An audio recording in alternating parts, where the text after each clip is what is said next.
అని చెప్పేసి అంటే నాకు చెప్పిండు. సో బ్రదర్ పలానా ప్రోడక్ట్ ఉంది అంటే చూడండి అని చెప్పేసి అంటే సరే అని చెప్పేసి వెళ్ళిన. సో ఆయన ఏం చెప్పిండో నాకైతే తెలియదు, కానీ నాకు అర్థమైంది ఒకటే, ఇది జనాలను జాయిన్ చేయాలనేది అర్థమైంది ఫస్ట్.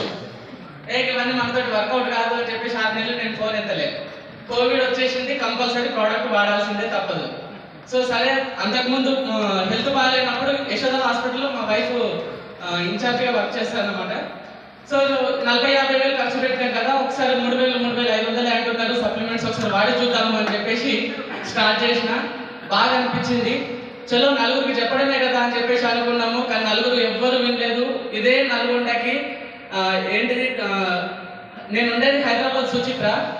6 రోజులు ఏమంటారు నల్గొండలో ఉంటే ఒకరోజు మాత్రమే హైదరాబాద్లో ఉంటుంది. అంతగానం వచ్చిన టీం అయితే రాలేదు. ఇవాళ మీరు కూడా చాలా మందిని పిలిచి ఉండొచ్చు, రాలేదు ఇవాళ. కానీ ఒక రోజున మాత్రం కంపల్సరీ మీరు ఒక్కరే, ఈరోజు ఈ ఒక్కరే కాస్త మనకి 100 మంది అవ్వచ్చు, 1000 మంది కూడా అవ్వచ్చు. సో చాలా మంది వాళ్ళ కొత్తగా వచ్చిన వాళ్ళు ఉండొచ్చు. ఒక చిన్న స్టోరీ చెప్పి నేను క్లోజ్ చేస్తాను. ఏంటిదంటే, మీకు కొంతమంది స్టోరీని విని కూడా ఉండొచ్చు. రావి పార్ అనేటటువంటిది, ఇది రావి పార్. సో రావి అనేటటువంటి నది పైన జరిగినటువంటి కథ ఇది. ఇండియా పాకిస్తాన్ అనేది సపరేట్ అయిన తర్వాత 1 వీక్ టైం ఇస్తారు.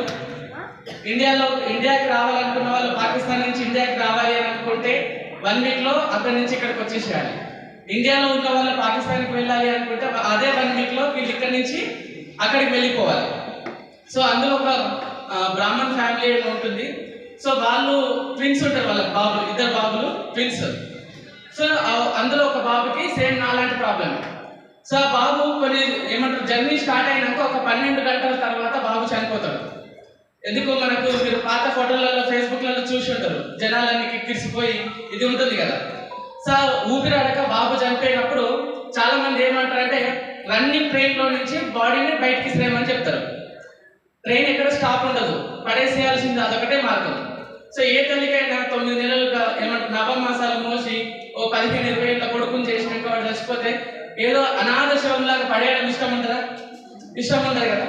సో తల్లి ఫైట్ చేస్తుంది, మీరు ఏది ఏమైనా సరే నేను ఇండియాకి పోయిన తర్వాతనే ఖననం చేస్తా అని చెప్పేసి ఆమె గట్టిగా ఒక పట్టుబట్టి కూర్చుంటుంది.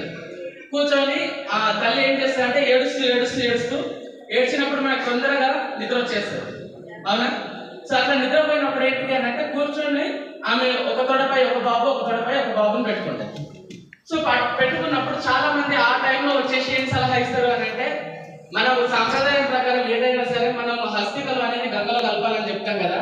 సో వచ్చేటటువంటిది ఒక నది వస్తుంది, ఆ నదిలో పడేసి మనం ఏమనుకుంటాము, ఆత్మ అనేది స్వర్గం చేరాలి, అదొకటే కదా మనకు అని చెప్పేసి సలహా ఇస్తారు. సో అమ్మ పడుకుంటుంది, నాన్న సరే అని చెప్తాడు. సరే అని చెప్పేసి అసలుగా ఇక్కడే ఉంటుంది, ఒక బాబు తీసుకుపోయి నదిలో వేసేస్తారు. ఇంతవరకు బాగానే ఉంది. నదిలో పడే ముందు మెలకు వస్తాయి కదా, అమ్మ అంటాడు. ఇప్పుడు ఎవరిని పడేసారు? హలో, చాలా మంది మీకు వెస్టీజ్ గురించి చెప్పగానే ఇలాగే చెప్తారు. ఏమని? సబ్బు షాంపూ పేస్ట్ మారిస్తే డబ్బులు వస్తాయంటే వాడేవాడు తలకు మార్చినోడు చెప్పిండు, నువ్వు అదే మాట వినేసి ఇక్కడికి వచ్చేసి మాకు చెప్తున్నావు అని చెప్పేసి అన్నప్పుడు, మనం కూడా బ్రతికి ఉన్నటువంటి కోరికలను మనం కూడా అట్లనే గంగలో కలిపేస్తా ఉన్నాం. సో అట్లా కాకుండా ఎవరి సలహాలు తీసుకోవాలి అనేది చాలా ఇంపార్టెంట్. మన చెవులు